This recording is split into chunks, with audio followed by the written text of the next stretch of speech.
ఊరటనిచ్చేలా reserve bank of India కీలక నిర్ణయం తీసుకుంది. కీలక వడ్డీ రేట్లను యథాతథంగా కొనసాగిస్తున్నట్లు తెలిపింది. మంగళవారం నాడు పరపతి విధాన కమిటీ సమావేశం ప్రారంభం కాగా ఇందులో తీసుకున్న నిర్ణయాలను గవర్నర్ శక్తికాంత దాస్ గురువారం ప్రారంభించారు. రెపో రేటును 6.5% వద్ద కొనసాగిస్తున్నట్లు వెల్లడించారు. ఎంఎస్ఎఫ్ బ్యాంక్ రేటు సైతం 6.75% వద్ద స్థిరంగా ఉన్నాయని తెలిపారు.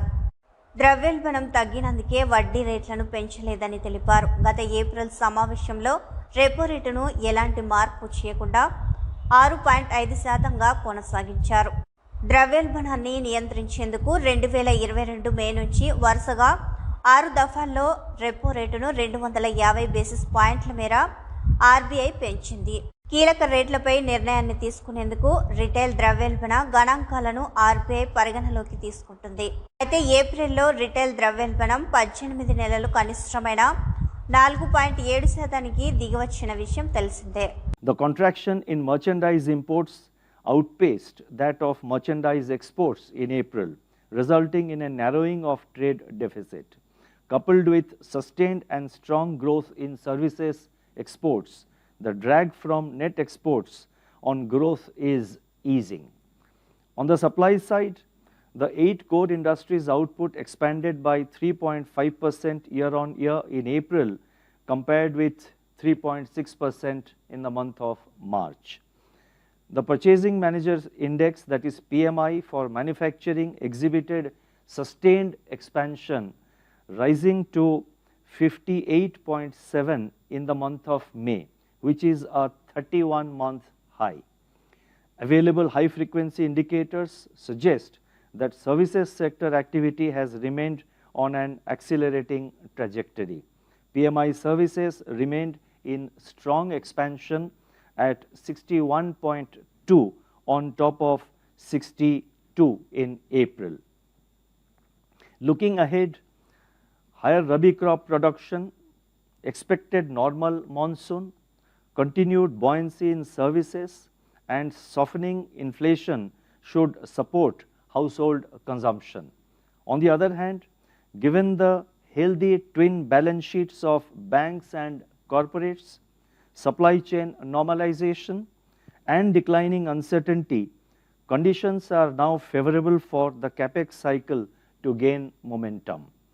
Robust government capital expenditure is also expected to nurture investment and manufacturing activity. Consumer and business outlook surveys display continued optimism.